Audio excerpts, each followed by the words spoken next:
I'm speaking with composer Mario Grigorov, whose impressive body of work has proven his talents in many genres. Mario is behind the scores to director Lee Daniels' first three feature films, including Shadowboxer, the Oscar-winning film Precious, and The Paperboy, starring Zac Efron, Nicole Kidman, and Matthew McConaughey. Beyond that, Mario has scored the drama musical Chairs and upcoming features like Flowers in the Attic and Petals on the Wind. Mario, thanks so much for speaking today. Pleasure. So, Thank you for having me on the show. oh, absolutely. So to start, I would love to know what sparked your interest in music, and at what point did you decide that film and TV scoring would be the path that you were going to take? Well, I started music when I was four and a half, five, and both of my parents are musicians, so it was a little bit inevitable that I would go that route. Although they wanted me to do music, and you have to understand that was in the '60s, and they were in communist Bulgaria, where music was regarded as a very prestigious profession, and of course, we ended up traveling as a result of my father's talent and the ability to play. That he was a trumpeter, and my mother was a concert pianist. So we ended up going. We went to Iran, to Germany, to Austria, then Australia. So music for my family has been a good. It's been a good thing, and so they decided to kind of. To get me into that direction, to be also a musician. So I started very early, and because of it, I really cannot be very objective in terms of how music, it wasn't kind of a choice. Right. So it's hard for me to kind of know what it would be like not to be a musician. Absolutely. And at what point were you kind of moving towards film and TV composing? At one point in your life, they'd be like, okay, I can now funnel music into this narrative storytelling. Well, I in my early 20s in Australia, I dabbled in it, and I kind of didn't really like it. I found that it was really hard for me to understand um, um, how to surrender to. It was hard for me to surrender to the idea that the moving picture, the movie, the director, the producer, and the filmmakers in general wanted music to help their film, and not for my music to help their film, but for the music, for me to write the music for them versus for them to take my music and just use it in the movie. And Mm-hmm. that's a very different dynamic. It's the notion of you are really writing for the film. Right. And I know that kind of sounds simple, but it's really, really hard to kind of understand unless you do it a lot and unless you kind of experience to understand what that actually means.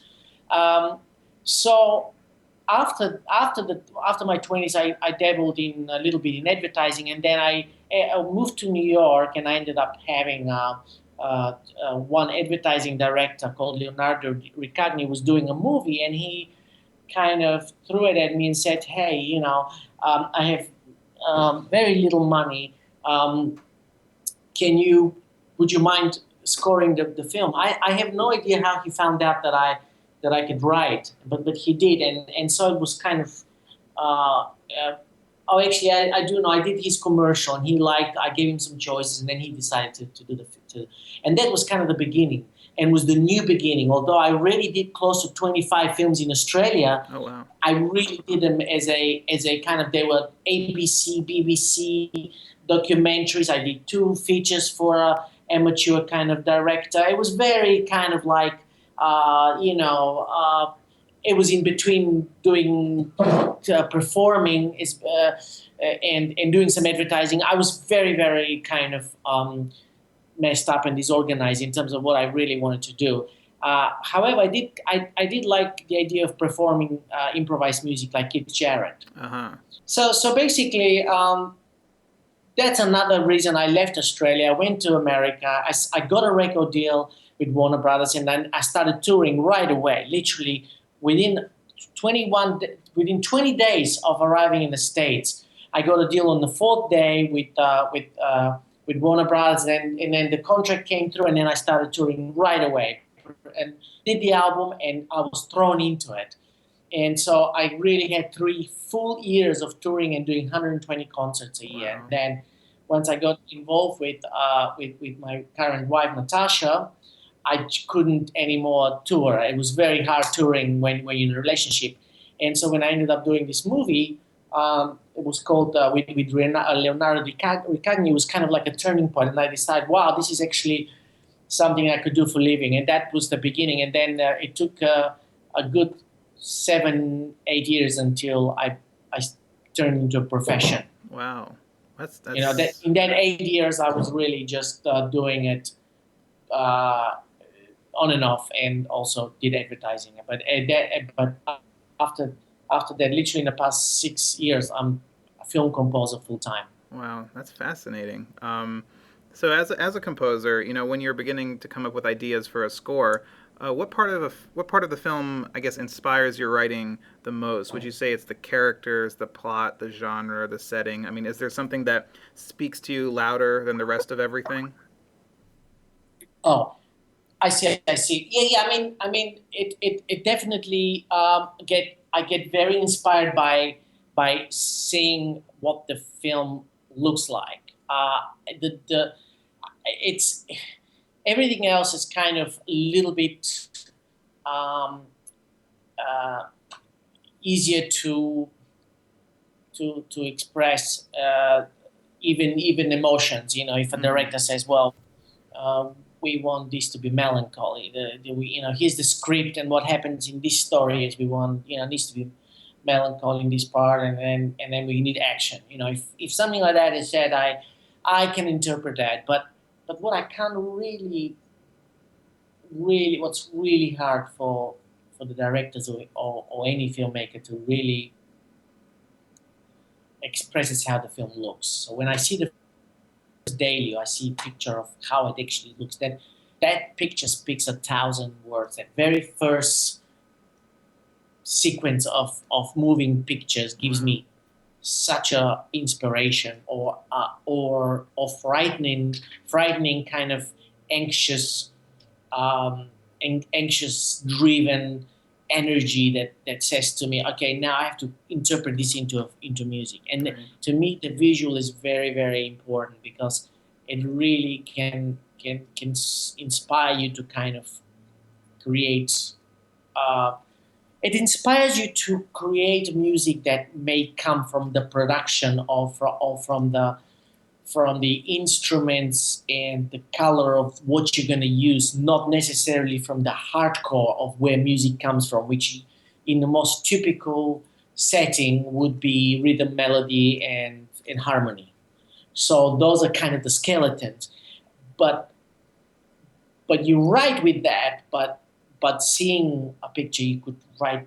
You can pull up uh, some Balinese bells and start just pressing one of those bells, and all of a sudden the harmonics of that bell and the length would give inspiration then to add some timpani with it, or to add some kind of a synthy thing where there would be a minimal bass sound that you make it long, and then a double bass sound. Whatever it is, you can. It really gives you that feeling of how that would look, and it can be very juxtaposition. Right. But that to me is a really powerful. I'm not one of those composers where I look at the film and then I go away and I write the music. Mm-hmm. So like the lighting and the way the cinematography is, the costume design, color palette, that all really kind of speaks to you. Exactly how all of it speaks to me exactly, and it's hard for the director to really express that Right. unless I'm blind and he has 2 weeks to tell me exactly what's. It's impossible. It's impossible for them to really tell you how the film looks and how the actors are actually acting. There's so much that the eye picks up on Right. the emotions. Is it really dark? How, like, Scorsese is so good in getting in the in making you kind of feel like you're in the movie. Yeah. And that's so powerful. It's hard to. How can you interpret that from the script? Impossible. Right. And True. this is interesting about music, because you can really play with that. If you're a smart director, you would know how important the music is, and then you can really position the composer to really make him, to maximize him in a way that you understand that, you know. But everybody's different. I mean, I don't know. That's You know, true. this is Yeah. just my opinion. So And speaking of working with directors, you worked with Lee Daniels for his first three features, and I assume there was a connection because you kept the collaboration going. So, do you find it kind of easier to work with a director over several films, or do you find it more challenging to come up with new ideas to present to the same person, two, three times? I think that it's challenge. It's challenging, but there's an element of kind of like, because the movies are different. There's an element of the director feeling more comfortable. Mm-hmm. So as far as he's concerned, music is so elusive and so difficult to express with words of how the music should go. And if a director finds that they have a really good rapport with the composer, and they like them and it's worked the first time, then they feel more confident. It's eliminating their anxiety more than mine. I love to work with all directors. Mm-hmm. I don't think that one director is better than the other. They're all great, even the ones that are really difficult to express their emotions. Mm-hmm. Even those are good, because then I get that out of them. Lee is great at expressing what he wants, Right. Oh, that's never. but never in musical terms, which is wonderful. Yeah, he kind of says, and he's very specific. Music is not easy with Lee. Mm-hmm. I You can, know? yeah, I can see from the way the films and he builds them and everything. But you also did a great film called Musical Chairs, which is a romantic drama about two ballroom dancers and overcoming, a tragic accident to overcome to dance again. And since the film revolves around dancing, I'm assuming there's a lot of diegetic music in the film. How did you approach kind of scoring this movie, working around maybe music that's happening in the world versus the score that's kind of happening in the non-diegetic part of it?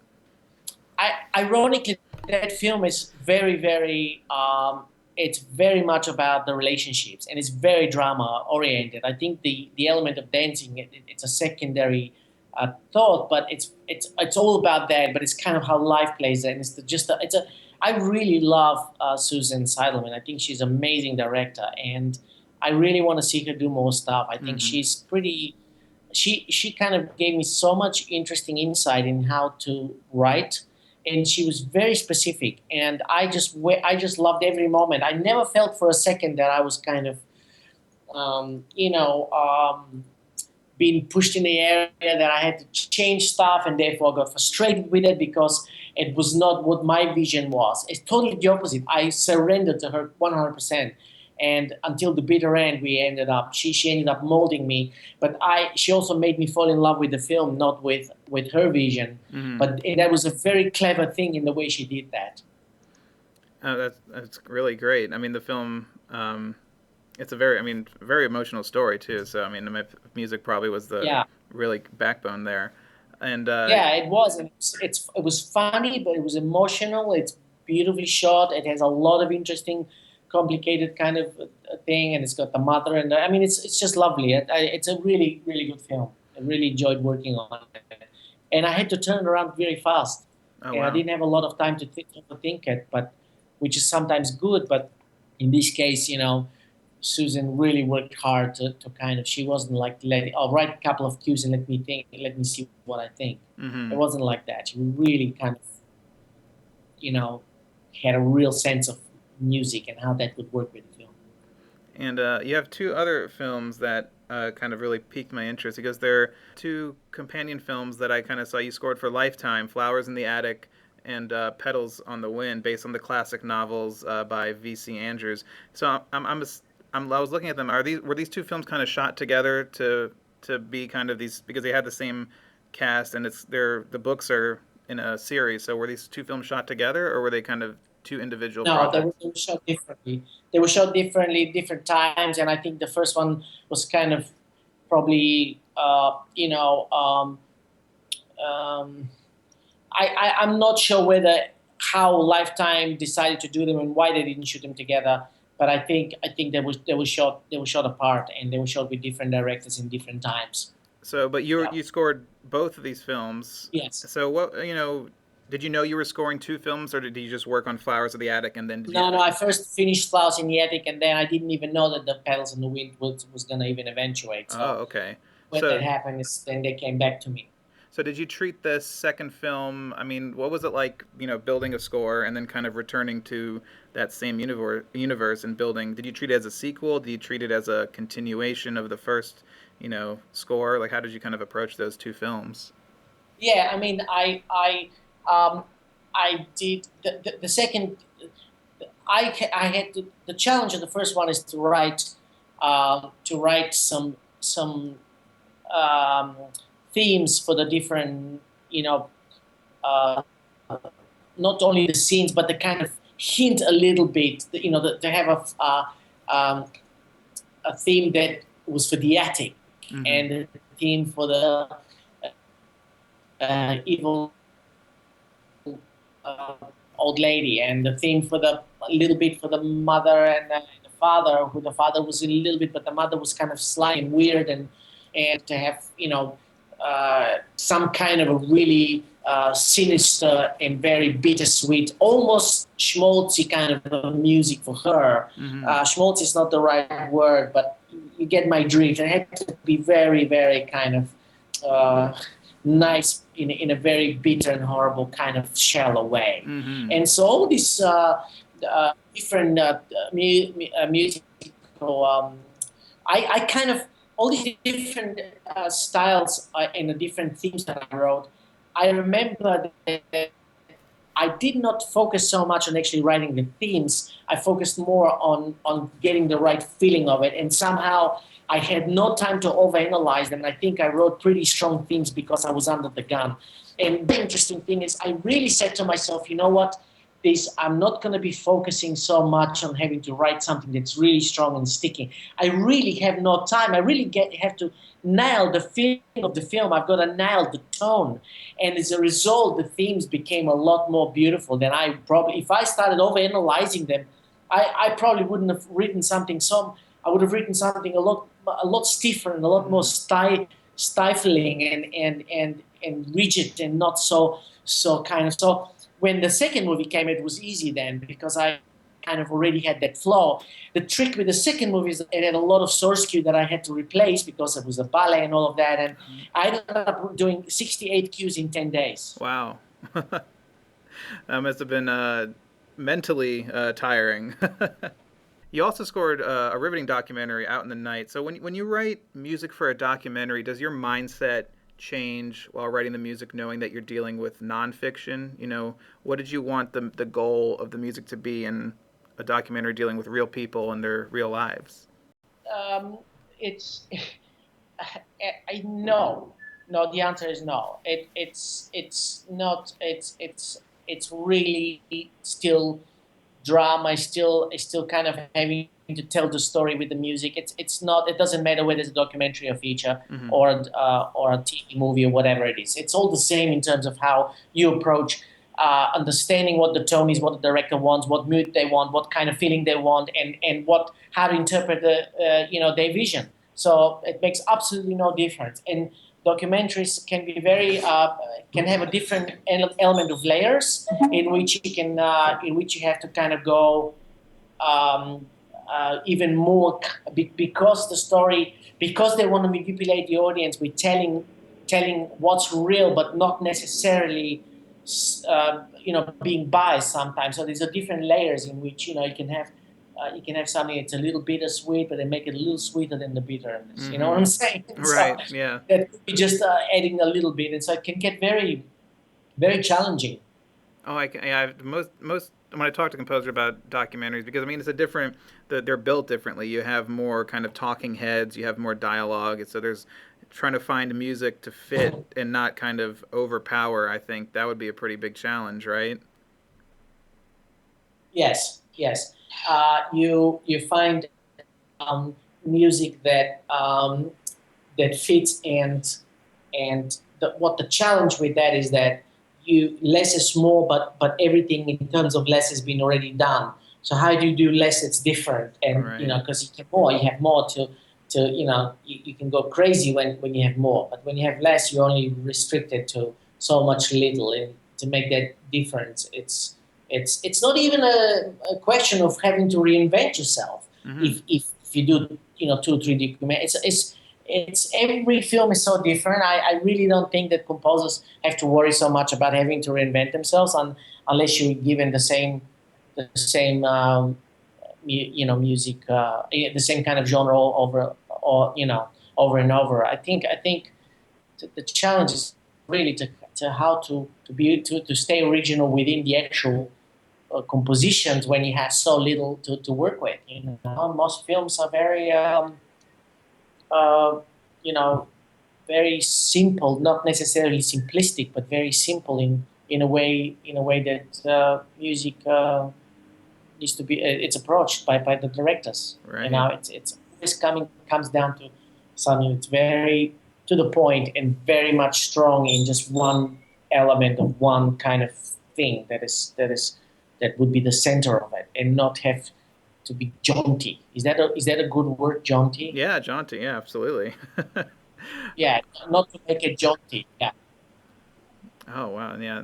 So to wrap up our interview today, I love to ask composers this one question: if you could score any film ever made with no disrespect to the original composer or the score itself, what film would you choose? Ah, wow. What movie did I see that I kind of would have liked to score it? That I thought that maybe that I would have loved to score that film. I really think I would have loved to score the latest movie that was the hotel, the something Grand Hotel by um, Uh, Wes Anderson. What is it called? The Grand Budapest Hotel. Oh yeah, I would have loved to have done that movie. I would have Uh, loved to have done that movie. that's I a think great I think choice. it I would have really, yeah, It was. I mean, I love the yeah. film, and Alexandre Desplat's score And I'm was not saying fantastic. Yeah. say it again. Oh, I love the score too. Alexandre Desplat did a fantastic job, but it's such a wonderful I don't I palette. love the score too, but I know I could have done just something different. It would have been different, and I think it had room for real musical to stick your nose out. I think it could have gone to on 11 push probably, but then again, I might have to kind of I think Alexander is very experienced, and he wrote a really lovely score. But having that budget and that live orchestra and that you know even although it wasn't a very big orchestra, but they have all these instruments and colors to interpret that film would have been just an absolute blast. And I think it's something I could have done a great job, both in writing strong music as well as in doing a very strong interpretation in terms of production, orchestration, and just uh, the overall execution of how the score would have sounded. So yeah, That's a great anyway. choice. I love that. Yeah, perfect choice. Well, Mario, thank you so much for your time. It was such a blast and so informative. I learned so much talking to you today. So thank you so much for your time and sharing everything today. No, my pleasure. Really enjoyed talking to you too, Kai. Thank you so much.